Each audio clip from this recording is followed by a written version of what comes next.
Our gospel reading this morning is from Matthew chapter 11, verses 16 to 19 and 25 to 30. But to what will I compare this generation? It is like children sitting in the marketplaces and calling to one another. We played the flute for you, and you did not dance. We wailed, and you did not mourn. For John came neither eating nor drinking, and they say, he has a demon. The Son of Man came eating and drinking, and they say, look, a glutton and a drunkard, a friend of tax collectors and sinners. Yet wisdom is vindicated by her deeds. At that time, Jesus said, I thank you, Father, Lord of heaven and earth, because you have hidden these things from the wise and the intelligent and have revealed them to infants. Yes, Father, for such was your gracious will. All things have been handed over to me by my Father, and no one knows the Son except the Father, and no one knows the Father except the Son, and anyone to whom the Son chooses to reveal him. Come to me, all you that are weary and are carrying heavy burdens, and I will give you rest. Take my yoke upon you and learn from me, for I am gentle and humble in heart, and you will find rest for your souls. For my yoke is easy and my burden is light. In this reading, we listen for the word of hope. Praise to you, Lord Jesus Christ. Our reading from the Hebrew Scriptures today is from Genesis chapter 24, with the verses as you see on the screen, starting at verse 34 to 38. So he said, I am Abraham's servant. The Lord has greatly blessed my master, and he has become wealthy. He has given him flocks and herds, silver and gold, male and female slaves, camels and donkeys. And Sarah, my master's wife, bore a son to my master when she was old, and he has given him all that he has. My master made me swear, saying, you shall not take a wife for my son from the daughters of the Canaanites, in whose land I live, but you shall go to my father's house, to my kindred, and get a wife for my son.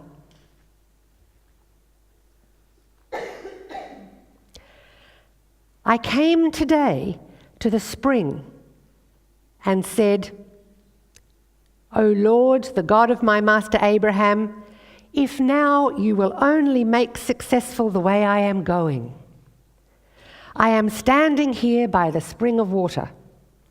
Let the young woman who comes out to draw, to whom I shall say, please give me a little water from your jar to drink, and who will say to me, drink, and I will draw for your camels also. Let her be the woman whom the Lord has appointed for my master's son. Before I had finished speaking in my heart, there was Rebekah, coming out with her water jar on her shoulder. And she went down to the spring and drew. I said to her, please let me drink. She quickly let down her jar from her shoulder and said, drink, and I will water your camels also. So I drank, and she also watered the camels. Then I asked her, whose daughter are you? She said, the daughter of Bethuel, Nahor's son, whom Milcah bore to him. So I put the ring on her nose and the bracelets on her arms. Then I bowed my head and worshipped the Lord and blessed the Lord, the God of my master Abraham, who had led me by the right way to obtain the daughter of my master's kinsman for his son. Now then, if you will deal loyally and truly with my master, tell me. And if not, tell me, so that I may turn either to the right hand or to the left. And now to verse 58. And they called Rebekah and said to her, "Will you go with this man?" She said, "I will." So they sent away their sister Rebekah and her nurse, along with Abraham's servant and his men. And they blessed Rebekah and said to her, "May you, our sister, become thousands of myriads. May your offspring gain possession of the gates of their foes." Then Rebekah and her maids rose up, mounted the camels, and followed the man. Thus the servant took Rebekah and went his way. Now Isaac had come from Beer Lahai Roi and was settled in the Negeb. Isaac went out in the evening to walk in the field, and looking up, he saw camels coming. And Rebekah looked up, and when she saw Isaac, she slipped quickly from the camel and said to the servant, "Who is the man over there, walking in the field to meet us?" The servant said, "It is my master." So she took her veil and covered herself. And the servant told Isaac all the things that he had done. Then Isaac brought her into his mother Sarah's tent. He took Rebekah, and she became his wife, and he loved her. So Isaac was comforted after his mother's death.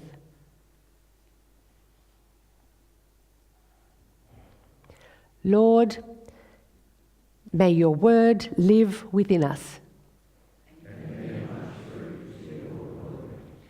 That reading we had from Genesis just then is quite a long reading, but a beautiful story. A beautiful story that's actually a bit of a challenge as well. For in the midst of his despair and worry and concern and not having a wife, Isaac was given a wife, but an unexpected one. One who came not from the house of Israel, but from another house. He was promised that he would have a wife from the house of Israel, but it didn't quite work out that way. But the wife that came to him came through an amazing encounter, an encounter at a well. You might remember another story in the Bible where Jesus was also encountered by a woman of another faith, who challenged and changed Jesus' mind. It's amazing how God will come to us in the most unexpected ways, the most those ways that sometimes even challenge the very heart of who we are, but can actually open us up to see life in a whole new way. We all know that life can be hard sometimes. Sometimes the demands become too much to bear.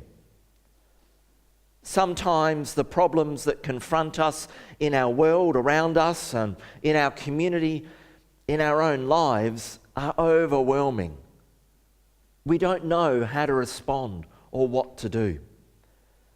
The demands, the cares, the worries, life basically at times isn't easy. And it isn't always easy to switch off, to relax and to let go. And into that we hear this morning the words from our gospel earlier on. Come to me, all of you who are weary and are heavy laden, and I will give you rest. We heard that familiar invitation from Jesus that we'd want to respond to. That gentle invitation from a compassionate Jesus that seems to sum up and contain the capsule of what is at the heart of the Christian good news. The warm assurance that we can cast all of our burdens, all of our problems, and all of our weariness upon Jesus. And there we will find healing and comfort for our troubled souls. There, at those points in our lives where we seem like the well has dried up, we come to that well and discover that it's overflowing with abundance of God's love. And we all need to hear that invitation again and again. As familiar as those words might be, they're actually many times, even though they're so familiar, it's like they hit us afresh and anew. Come to me, all of you who labour and are heavy laden. We all have problems, anxieties of some kind or another. We all have situations from which we would like to find relief. How many of us have struggled with the burden of what our government is doing, supposedly in our name, and are so weary of it? How often have we wanted to cry out, enough is enough? Surely we can pour out waters of compassion and understanding. Add to that our search for security in this restless world, and our occasional pondering over the purpose of our lives, especially as the years mount up. And we wonder, have we really done what we're meant to have done? What is the purpose for my life? What direction am I meant to take? So many things that swirl around in our minds and can often keep us awake at night with worry and anxiety. And it becomes clear why the words of our text speak so immediately to our hearts. In a world such as ours, in our community today, as there have always been, there are times when we all labour and we're all heavy laden. And so when Jesus promises us rest from our labours and relief from our burdens, we hear those words gladly. They can't come quick enough. But the thing to note in today's gospel is it's not saying trust in Jesus, follow him and everything will be perfect. That is not what it says. It's not saying to us that Jesus is some sort of magic pill or wonder drug, that if you just take so much of that, all your worries and cares will disappear. Sometimes we might hear that, but that's not what the gospel says. What the saying offers is a lightening of the load, not its removal. It's a lightening of the load, but not its removal. Come to me, all of you who are weary and carrying heavy burdens, and I will give you rest. The next bit, take my yoke upon you and learn from me, and you will find rest for your souls. For my yoke is easy and my burden is light. The image that Jesus uses is quite clear. We're to wear a yoke. That crossbar that's laid across the shoulders of a draft animal and which had an encircling piece that went right around the animal's neck. It was designed to keep the animals in line so that they could pull the plough for the farmer. When we find ourselves unyoked, if you like, from Christ, we're far more likely to be influenced and to follow the demands of our world and our own anxieties rather than those of Christ. When we trample over the feelings and rights of others, when we give free rein to our feelings first, when we put our doing my thing first, we become slaves to our selfish instincts. We might even become quite horrible to one another. Much, much less than the loving human beings that we were called and designed to be. That's when we need to hear those words from Jesus once again. Take my yoke upon you and learn from me, for I am gentle and humble in heart, and you will find rest for your souls. It actually helps in hearing this message that comes from Matthew to understand the context it was written in. You see, in the first century, the average person, the sort of person that Matthew is talking to, was a simple peasant. A simple peasant working long, long hours, tending a very small plot of land, struggling to survive. They lived in a world without any form of social security or health system. It was a world that was very hard and life was very short. It was a land where very few people would have ever seen, let alone even owned, a team of oxen.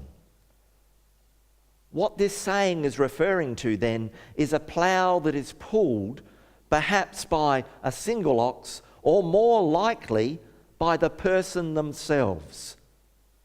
The peasant farmer themselves struggling to make a living out of this land and paying high taxes to Rome.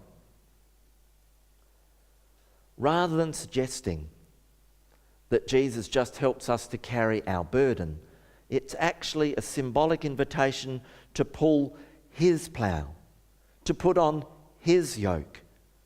A yoke that's more comfortable, that doesn't rub or irritate as much. One that you can pull for longer and for less effort.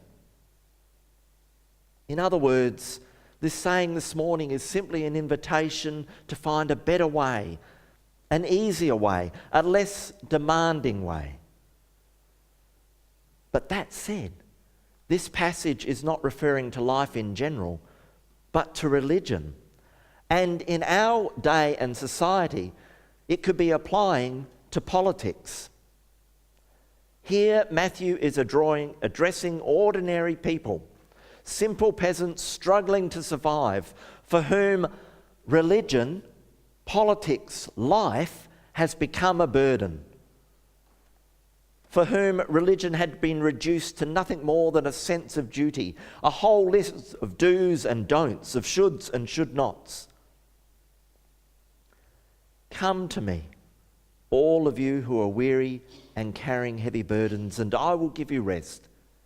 Take my yoke upon you and learn from me, for my yoke is easy and my burden is light. In other words, for me, what this passage is saying is come to Jesus. All of us who find religion, who find the politics of our day and country too demanding, too hard, whatever it might be, where we're bound by these rules that say this is the way we should treat one another, and putting heavy burdens on those around us. Here is Jesus saying to us, no, take my yoke upon you and learn from me, for there is another, a better way. Take the heavy burden that we place on the shoulders of others and say, no, there's no more room. Take that yoke off. Learn from me, for I am gentle and humble in heart. We're to come to Jesus who helps us to find life. But the life is not just for us. We're meant to go out and to share that life with others. We're meant to be challenged by the world around us and to realise the heavy burdens that are placed on our shoulders and the shoulders of those around us. And all of us, each one of us, not just on our own, but together, are to go out and take off those heavy yokes and replace it with the lighter yoke of love and compassion. Our God constantly surprises us and meets us at the well of life, the well that at times can feel dried up, and offers us a fresh hope and a new beginning. But sometimes that new beginning will come from the most surprising places. In fact, I would say that that's the way God seems to operate all the time, challenging us and our assumptions and our ways of thinking through people who are different from ourselves, and helps us to see life in a new light and a new way. So today, my invitation to us all is that we might simply come to this well of life, to take off the heavy yokes that burden us, all of those things that challenge us, and to take on the yoke of Christ, who calls us to come together with love and compassion. Amen.